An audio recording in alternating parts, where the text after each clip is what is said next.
In It Together SC and the Diabetes Action Council of South Carolina present Wellness Wednesday every Wednesday on Coping with Tre Tailor. Coping.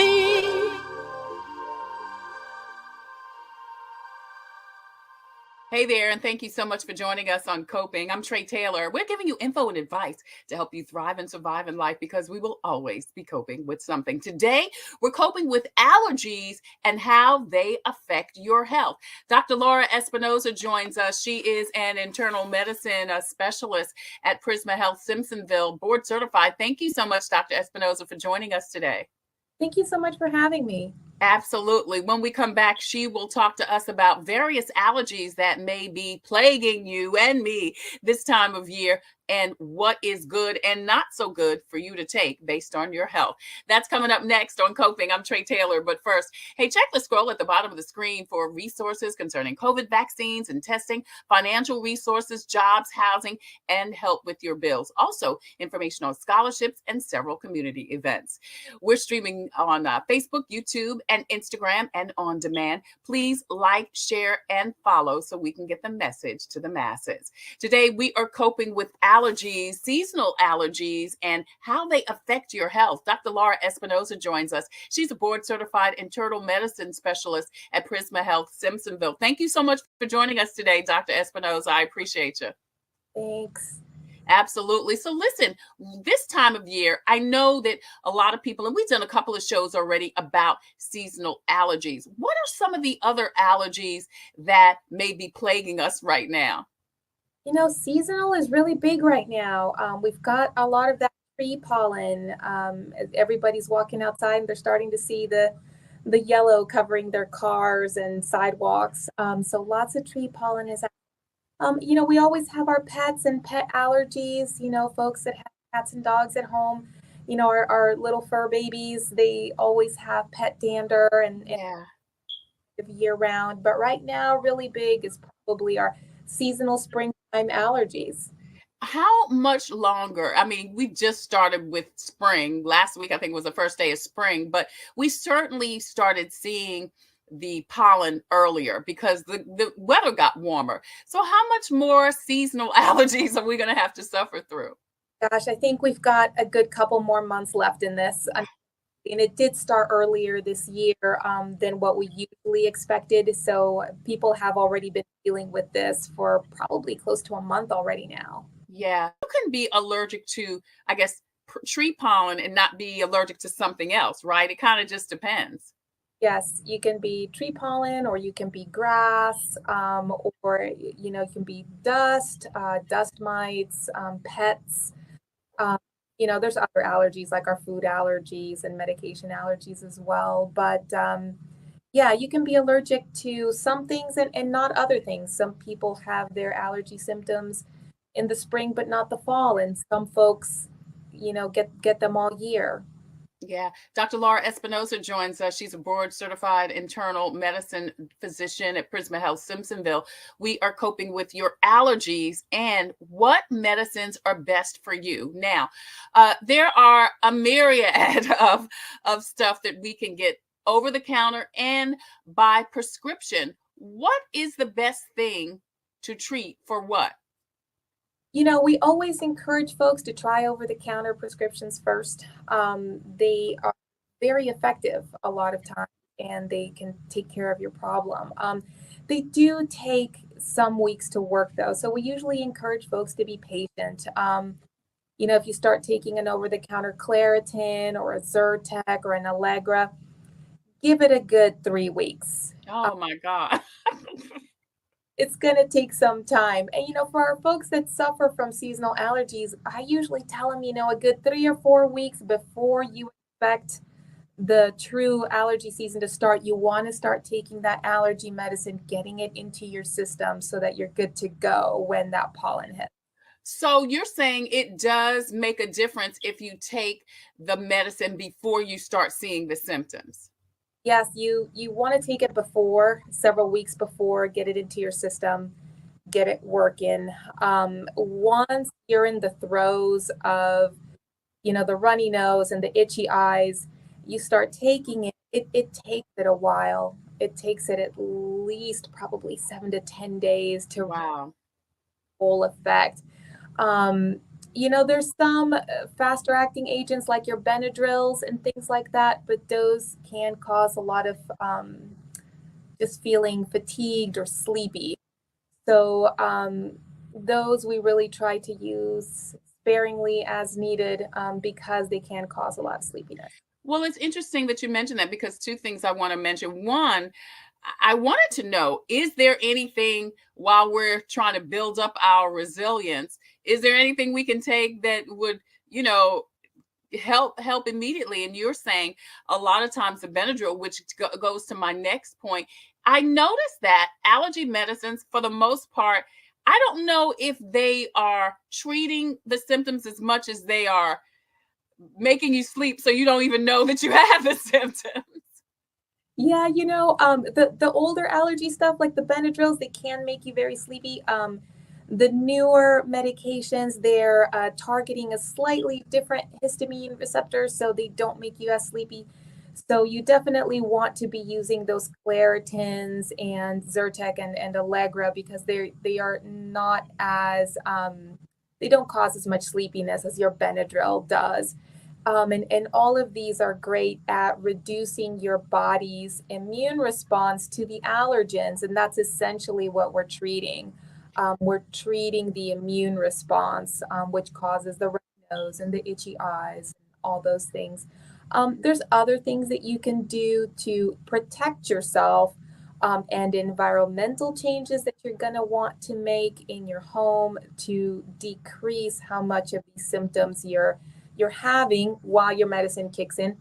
And then you can always use some over-the-counter decongestants, but you really have to be careful with products like Afrin and pseudoephedrine because while they're great decongestants for our older populations, folks that have high blood pressure, that have had heart disease or strokes, those medications can cause an unsafe elevation in your blood pressure, and they're really not recommended for those patients. I'm glad you mentioned that because that was going to be my next thing. Dr. Laura Espinosa joins us. We are coping with allergies and how they affect your overall health. She's a board certified internal medicine physician at Prisma Health, Simpsonville, South Carolina. And we have been talking about the types of medication that you can use. And you just, I kind of went there where I was going, Dr. Espinosa, as far as if you have high blood pressure, if you have had a stroke, if you have diabetes, what should you and shouldn't you be using and why? Yeah, as I mentioned briefly, products like pseudoephedrine and Afrin. Afrin is a nasal spray, pseudoephedrine, and they're used to decongest, to kind of dry up that excessive runny, drippy nose. And those products, because of the components that are in them, they raise your blood pressure. So those products are not safe for folks that have hypertension, that are on medications for high blood pressure, that have had heart disease, heart attacks, strokes.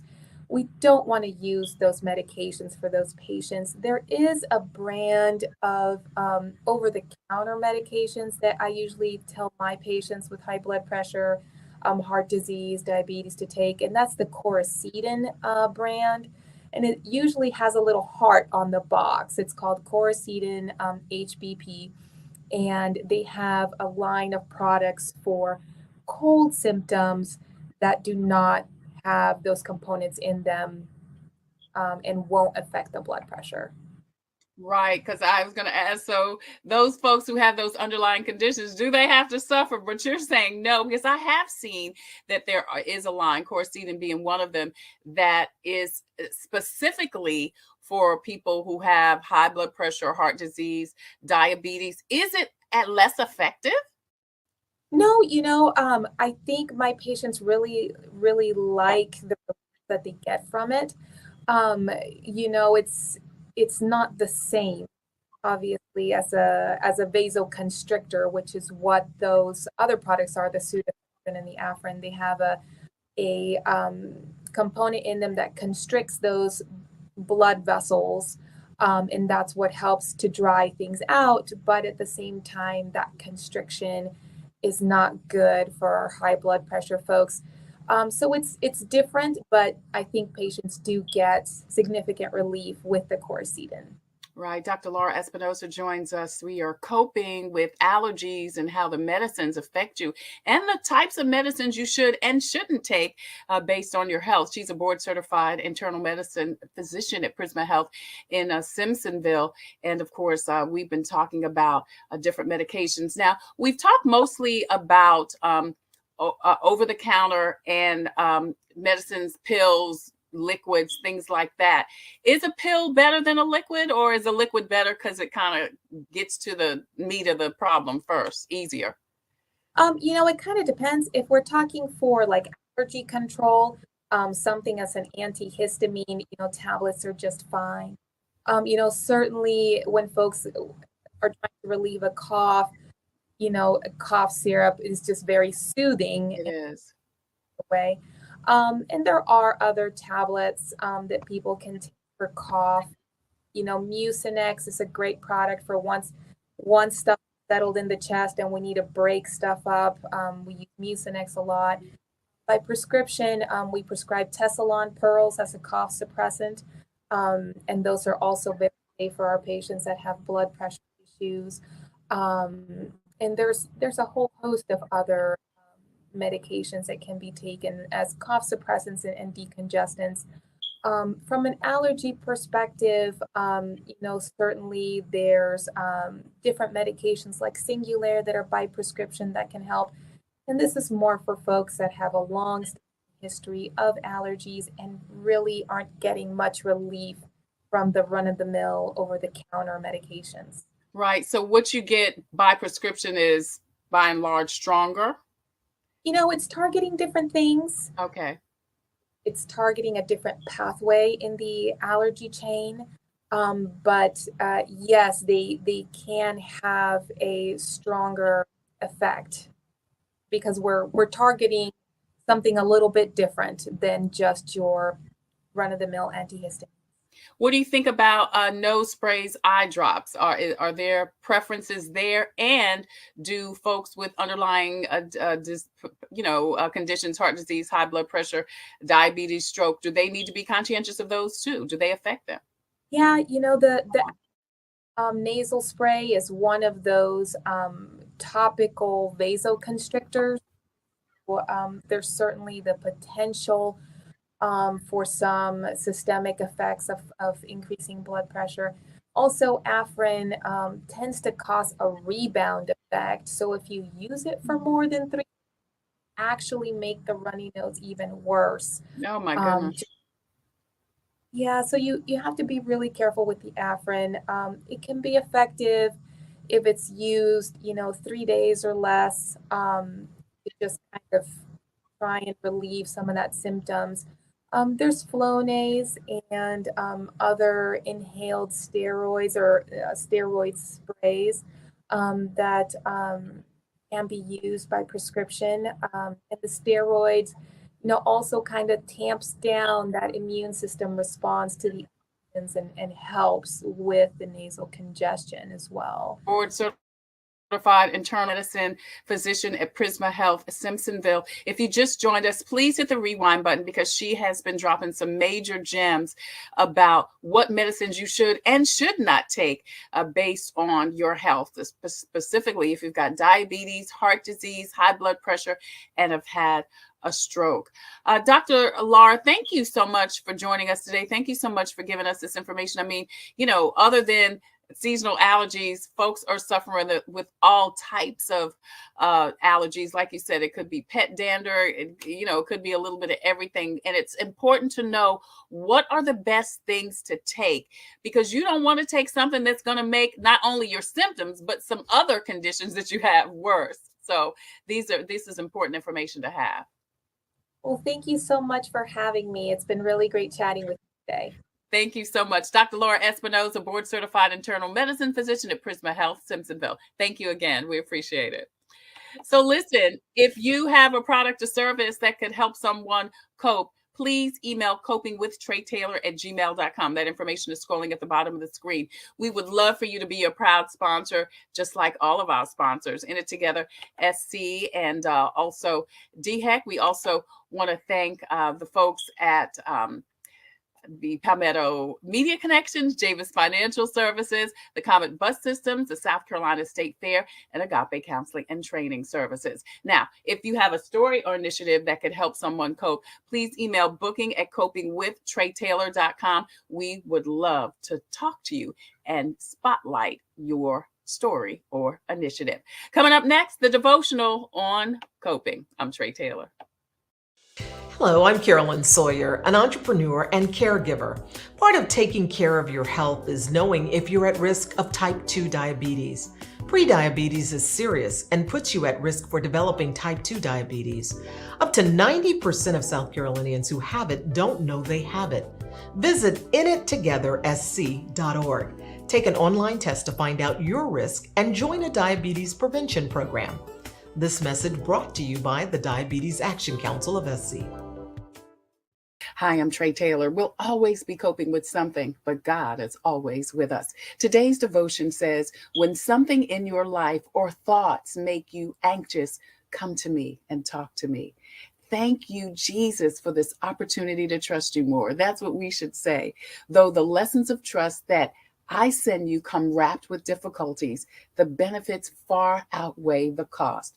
Well-developed trust will bring you many blessings, not the least of which is my peace. I have promised to keep you in perfect peace to the extent that you trust in me. The world has it backwards, teaching that peace is the result of having enough money, possessions, insurance, security systems. But my peace, God says, is such an all-encompassing gift that it's independent of all circumstances. Though you lose everything else, if you gain my peace, you are rich indeed. That's your devotional for today.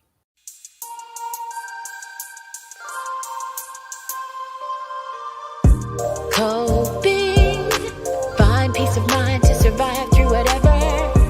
Coping, learning the way that we thrive all together. Coping, finding out what's real. Coping, we can heal, we can heal, we can heal. Coping with stress, coping with strife, bringing hope for success, for improving our life. Coping beyond hoping to do more than survive, ways to live a healthy life. Coping and promoting, learning what you can do, 6 ways to a better you. Coping, find peace of mind to survive